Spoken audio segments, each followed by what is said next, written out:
Shalom, salam sejahtera untuk kita semuanya. Saudara-saudara yang dikasihi Tuhan, bertemu kembali bersama dengan saya, Pendeta Daniel Siswanto. Saudara, kita akan melanjutkan pelajaran sekolah Sabat kita. Dan kita telah tiba di pelajaran yang ketiga, di triwulan yang ketiga, di tahun 2022 ini. Pelajaran ketiga ini dengan judul Sangkar Burung. Namun sebelum kita melanjutkan, mari kita tunduk kepala dan berdoa. Bapa kami yang di sorga, Allah yang berkemurahan, Allah yang maha baik. Bila mana kami akan mempelajari firman Tuhan melalui pelajaran sekolah Sabat ini, urapi kami dengan kuasa Roh Kudus Tuhan. Berikan hikmat akal budimu agar kami mengerti dan memahami firman ini. Terima kasih ya Tuhan. Dalam nama Yesus kami berdoa. Amin. Sangkar burung, ayat inti kita terdapat di dalam 1 Petrus 1 ayat 6. Firman Tuhan berkata, bergembiralah akan hal itu, sekalipun sekarang ini kamu seketika harus berduka cita oleh berbagai-bagai pencobaan. Saudara sekalian, Tuhan ingin kita tumbuh sebagai individu, sebagai keluarga, sebagai komunitas, dan sebagai bangsa. Tuhan memimpin kita melalui perjuangan dunia yang jatuh ini. Sementara hal ini menghibur kita, itu juga memberikan kekuatan dan keyakinan kepada Tuhan. Hanya ketika Tuhan memimpin kita melalui pertempuran hidup, kita tumbuh dan diubahkan. Bagaimana kisah selanjutnya pelajaran sekolah Sabat ini? Mari kita ikuti. Di pelajaran hari Minggu dengan judul Ke Tanah Perjanjian Melalui Jalan Buntu. Keluaran 14 ayat 10. Ketika Fir'aun telah dekat, orang Israel menoleh. Maka tampaklah orang Mesir bergerak menyusul mereka. Lalu sangat ketakutanlah orang Israel. Dan mereka berseru-seru kepada Tuhan. Sejak hari di mana orang Israel meninggalkan Mesir, sampai mereka mencapai tanah perjanjian, Tuhan berjalan di depan mereka. Pada siang hari dalam tiang awan untuk menuntun mereka di jalan. Dan pada malam hari melalui tiang api untuk menerangi mereka. Sehingga mereka dapat berjalan siang dan malam. Keluaran 13 ayat 21. Setiap bagian dari perjalanan mereka dipimpin oleh Allah sendiri. Tetapi lihatlah kemana Tuhan memimpin Israel terlebih dahulu. Ke tempat di mana laut berada di depan mereka. Gunung-gunung berada di kedua sisi mereka. Dan nampak seperti tembok penghalang. Dan tentara Fir'aun berada dalam jarak pandang tepat di belakang. Dengan segala perlengkapan perangnya.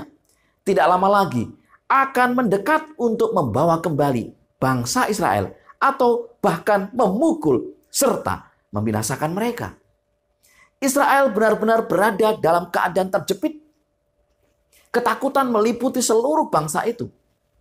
Pertanyaannya adalah, mengapa Allah nampaknya membawa bangsa Israel ke tempat di mana Tuhan tahu bahwa mereka akan ketakutan? Keluaran 14 memberikan cerita yang lengkap bagaimana tuntunan Tuhan tidak pernah salah kepada Israel. Hanya sering Tuhan disalah mengerti. Kasih karunia Tuhan itu selalu mendidik dan mengubahkan. Hidup dan keselamatan bukanlah pengalaman teoritis.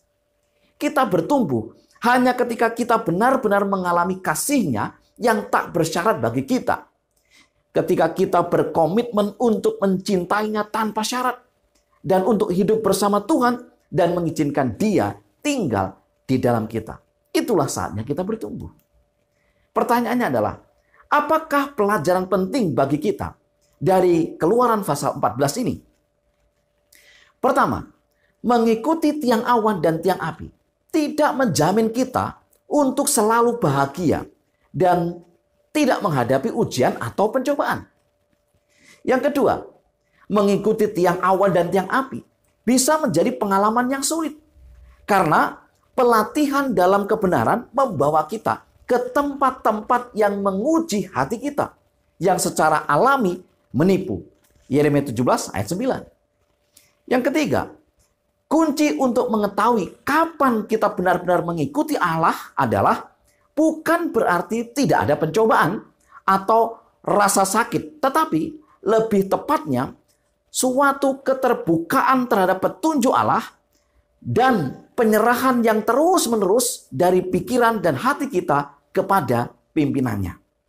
Yang keempat, setelah Israel melihat bagaimana mereka dapat menyeberangi laut Tebrau dengan cara ajaib, dan Tuhan menenggelamkan seluruh tentara Mesir di laut itu, Musa menuliskan, ketika dilihat oleh orang Israel betapa besarnya perbuatan yang dilakukan Tuhan terhadap orang Mesir, maka takutlah bangsa itu kepada Tuhan, dan mereka percaya kepada Tuhan dan kepada Musa, hambanya itu. Keluaran 14 ayat 31. Terjadi perubahan hati pada bangsa Israel. Saudara sekalian, mempercayai Allah terkadang sulit, namun pasti tidak mengecewakan. Di pelajaran hari Senin dengan judul Air Pahit. Keluaran 17 ayat 1, firman Tuhan berkata, kemudian berangkatlah segenap jemaah Israel dari padang gurun Sin, berjalan dari tempat persinggahan ke tempat persinggahan, sesuai dengan titah Tuhan. Lalu berkemahlah mereka di Rafidim, tetapi di sana tidak ada air untuk diminum bangsa itu. Kembali kita diingatkan bahwa mengikuti tuntunan tiang awan dan tiang api tidak berarti Israel terhindar dari semua cobaan dan ujian. Dalam perjalanan di padang gurun, ada satu hal yang pasti dibutuhkan orang Israel, dan itu adalah air. Tepat setelah Allah di dalam awan memimpin bangsa Israel melalui Laut Merah, mereka mengikuti Dia melalui gurun yang panas dan tidak berair selama 3 hari. Terutama di gurun, di mana menemukan air sangatlah penting, keputusasaan mereka dapat dimengerti. Bangsa Israel terus berjalan mengikuti tuntunan tiang awan dan tiang api. Mereka tiba di satu tempat, yaitu Mara. Di sana mereka menemukan air, namun sayangnya airnya pahit. Keluaran 15 ayat 24. Lalu bersungut-sungutlah bangsa itu kepada Musa. Kata mereka, apakah yang akan kami minum? Saudara-saudara sekalian, dari Mara, mereka terus berjalan mengikuti tuntunan tiang awan dan tiang api dan berhenti di Rafidim. Namun, di sini mereka tidak menemukan air. Keluaran 17 ayat 2 sampai dengan 3. Jadi, mulailah mereka itu bertengkar dengan Musa. Kata mereka, berikanlah air kepada kami supaya kami dapat minum. Tetapi Musa berkata kepada mereka, mengapakah kamu bertengkar dengan aku? Mengapakah kamu mencobai Tuhan? Hauslah bangsa itu akan air di sana. Bersungut-sungutlah bangsa itu kepada Musa dan berkata, mengapa pula engkau memimpin kami keluar dari Mesir untuk membunuh kami, anak-anak kami, dan ternak kami dengan kehausan? Ellen G. White dalam Advent Review and Sabbath Herald 7 April 1903 memberikan keterangan sebagai berikut. Tetapi pada zaman dahulu Tuhan memimpin umatnya ke Rafidim, dan Dia mungkin memilih untuk memimpin kita ke sana juga untuk menguji kesetiaan kita. Dia tidak selalu membawa kita ke tempat yang menyenangkan. Jika Dia melakukannya dalam kecukupan kita, kita dapat melupakan bahwa Dia adalah penolong kita. Dia rindu untuk memanifestasikan dirinya kepada kita dan untuk mengungkapkan persediaan berlimpah yang kita miliki. Dan Dia mengizinkan pencobaan dan kekecewaan datang kepada kita sehingga kita dapat menyadari ketidakberdayaan kita dan belajar untuk meminta pertolongannya. Saudara sekalian, mengikuti tiang awan dan tiang api tidak menghindarkan mereka dari kekurangan air dan merasakan kehausan. Tetapi satu hal yang pasti adalah mereka bisa mati karena tidak percaya kepada Tuhan. Namun mereka tidak akan mati karena kehausan. Tuhan tetap memelihara umatnya. Keluaran 15 ayat 22 sampai dengan 27. Keluaran 17 ayat 1 sampai dengan 7. di pelajaran hari Selasa dengan judul Pertentangan Besar di Padang Gurun. Lukas 4 ayat 1 sampai dengan 2, firman Tuhan mengatakan, Yesus yang penuh dengan Roh Kudus kembali dari sungai Yordan, lalu dibawa oleh Roh Kudus ke padang gurun. Di situ ia tinggal 40 hari lamanya dan dicobai iblis. Selama di situ ia tidak makan apa-apa dan sesudah waktu itu ia lapar. Pencobaan yang dialami Yesus di padang gurun, Lukas 4 ayat 1 sampai dengan 13, memberi beberapa pelajaran penting kepada kita, yaitu pertama, Tuhan tidak pernah mencobai siapapun, tetapi Dia memang menuntun kita ke cawan lebur pencobaan. Bahkan Roh Kudus itulah yang membawa Yesus dahulu ke padang belantara untuk dicobai oleh setan. Yang kedua, pencobaan bisa sangat sulit karena itu menarik hal-hal yang benar-benar kita inginkan dan sepertinya selalu datang pada saat-saat terlemah kita.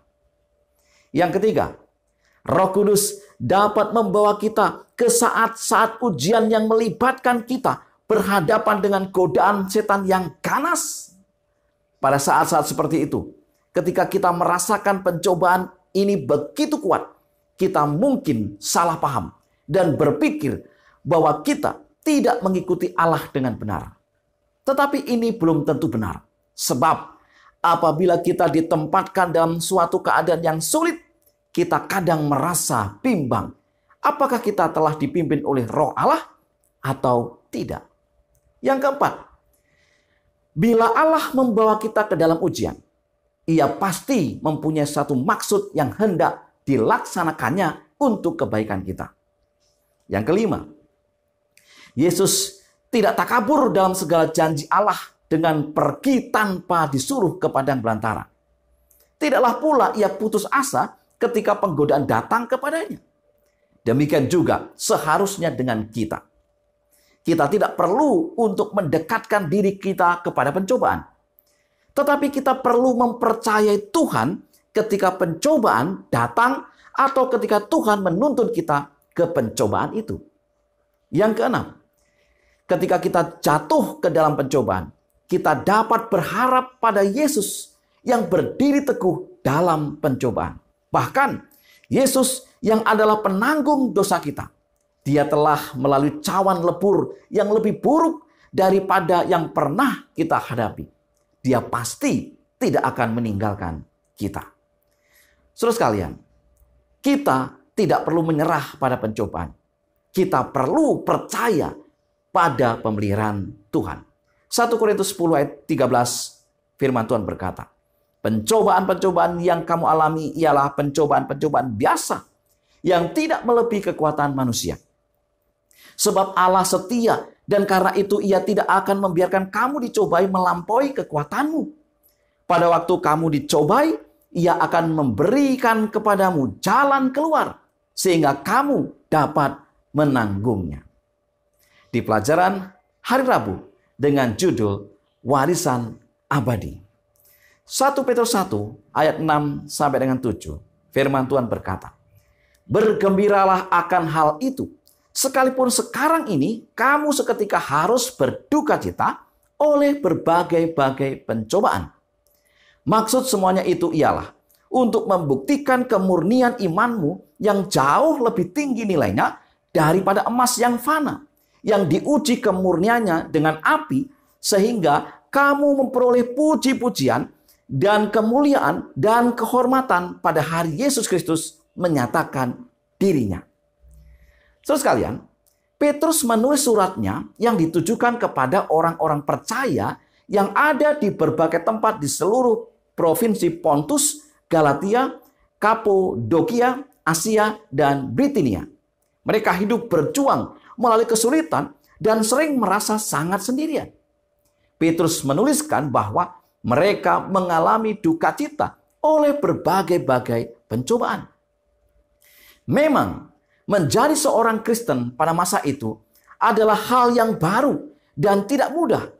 Orang-orang percaya jumlahnya kecil dan di berbagai tempat di mana mereka berada adalah minoritas yang sering disalahpahami, dianiaya dengan sangat buruk. Namun Petrus meyakinkan mereka bahwa pencobaan ini tidak akan menghancurkan mereka, tetapi justru akan membuktikan kemurnian iman mereka. Apakah jaminan tertinggi bagi mereka yang setia di tengah pencobaan yang dialami? 1 Petrus 1 ayat 6 sampai dengan 9. Apapun pencobaan yang dialami, apapun yang diderita, itu tidak dapat dibandingkan dengan kekekalan yang menanti mereka ketika Kristus datang kembali. Kemudian, kata-kata Petrus adalah firman Allah kepada kita. Terlepas dari apapun yang kita hadapi, betapapun sulit atau menyakitkan pencobaan kita, kita tidak boleh melupakan tujuan akhir kehidupan kekal di langit yang baru dan bumi yang baru, tanpa rasa sakit, penderitaan, atau bahkan kematian. Saudara sekalian, untuk menang atas setiap pencobaan, kita bergantung sepenuhnya pada Kristus yang telah mengalahkan kuasa jahat. Di tengah pencobaan kita, mintalah Tuhan untuk membersihkan kita dari segala sesuatu dan dari apapun yang menghalangi iman kita.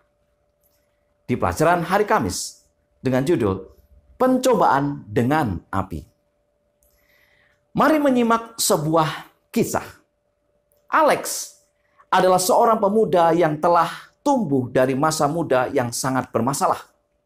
Narkoba, kekerasan, bahkan beberapa waktu di dalam penjara.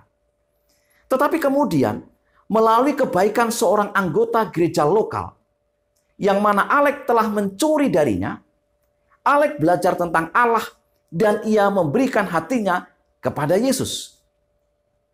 Meskipun dia masih memiliki masalah dan pergumulan, dan meskipun elemen masa lalunya masih melekat, Alex adalah orang baru di dalam Yesus. Dia mengasihi Allah dan berusaha untuk mengungkapkan kasih itu dengan menaati perintah-perintahnya. 1 Yohanes 5 ayat 1 sampai dengan 2. Pada satu titik, Alex merasa terkesan dan merasa dia harus menjadi pendeta. Segala sesuatu menunjuk ke arah itu. Dia menjawab panggilan Allah. Tidak ada keraguan sama sekali. Di kampus, semuanya berjalan baik pada awalnya. Kemudian, satu demi satu menjadi serba salah dan hidupnya mulai berantakan. Keuangannya mulai mengering. Seorang teman dekat berbalik melawan dia, membuat tuduhan yang salah tentang dia dan merusak reputasinya. Selanjutnya, Alex sakit. Tidak ada yang tahu apa itu, tetapi hal itu mempengaruhi studinya sampai pada titik di mana dia takut dia harus putus sekolah sama sekali. Di atas semua itu, dia melawan godaan sengit dengan obat-obatan yang tersedia di masyarakat setempat. Pada satu titik ia bahkan membunuh di daerah itu. Alex tidak mengerti mengapa semua ini terjadi. Terutama karena dia yakin bahwa Allah telah membawanya ke sekolah ini sejak awal. Apakah Alex salah tentang itu? Jika demikian, apakah seluruh pengalamannya dengan Allah merupakan kesalahan besar? Bahkan elemen-elemen paling mendasar dari imannya pun diragukan? Hal yang penting bagi Alex adalah tetap percaya kepada Tuhan. Tetap percaya pada firman-Nya. Percaya pada janjinya. Alex perlu memahami bahwa menyerahkan diri pada tuntunan Tuhan tidaklah meniadakan pencobaan atau ujian sama sekali. Bahkan di saat ujian atau pencobaan kita dapat bertumbuh dalam iman. Ada orang yang dapat menyelesaikan kuliah dalam 3,5 tahun tanpa halangan. Namun ada yang membutuhkan waktu 5 tahun. Ada juga yang 7 tahun dengan harus melewati banyak rintangan. Diperlukan kesabaran dan ketekunan. Beberapa ayat Alkitab berikut ini dapat membantu kita bertumbuh dalam iman. Amsal 3 ayat 5 sampai dengan 6. Percayalah kepada Tuhan dengan segenap hatimu dan janganlah bersandar kepada pengertianmu sendiri. Akuilah dia dalam segala lakumu, maka ia akan meluruskan jalanmu. Yeremia 29 ayat 13. Apabila kamu mencari aku, kamu akan menemukan aku. Apabila kamu menanyakan aku dengan segenap hati. Roma 8 ayat 28. Kita tahu sekarang bahwa Allah turut bekerja dalam segala sesuatu untuk mendatangkan kebaikan bagi mereka yang mengasihi Dia, yaitu bagi mereka yang terpanggil sesuai dengan rencana Allah. Beberapa ayat Alkitab berikut ini juga membantu kita bertumbuh dalam iman. 2 Korintus 12 ayat 9. Tetapi jawab Tuhan kepadaku, cukuplah kasih karuniaku bagimu, sebab justru dalam kelemahanlah kuasaku menjadi sempurna.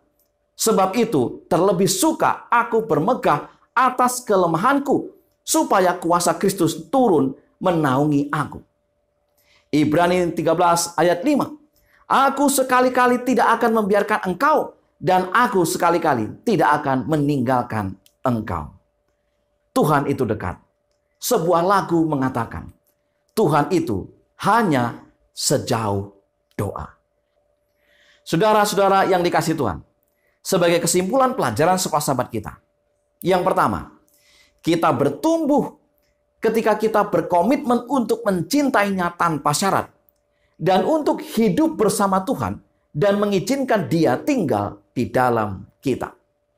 Yang kedua, Dia mengizinkan pencobaan dan kekecewaan datang kepada kita, sehingga kita dapat menyadari ketidakberdayaan kita dan belajar untuk meminta pertolongannya. Yang ketiga, kita tidak perlu menyerah pada pencobaan. Kita harus percaya pada pemeliharaan Tuhan. Yang keempat, untuk menang atas setiap pencobaan, kita harus bergantung sepenuhnya pada Kristus yang telah mengalahkan kuasa jahat.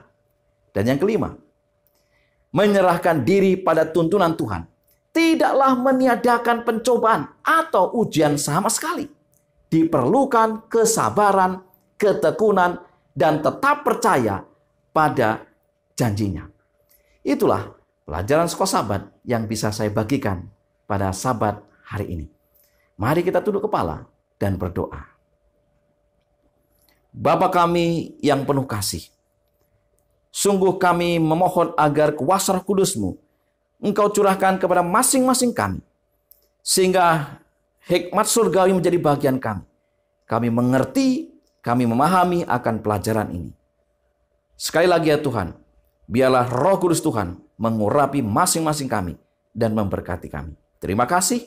Inilah doa harapan kami. Di dalam nama Yesus kami berdoa. Amin. Saudara-saudara yang dikasihi Tuhan, terima kasih untuk kebersamaannya dan supportnya di dalam pelajaran sekolah sahabat ini. Mari kita terus menggali akan firman Tuhan dan tetap semangat mempelajarinya. Selamat sahabat, Tuhan memberkati kita semua.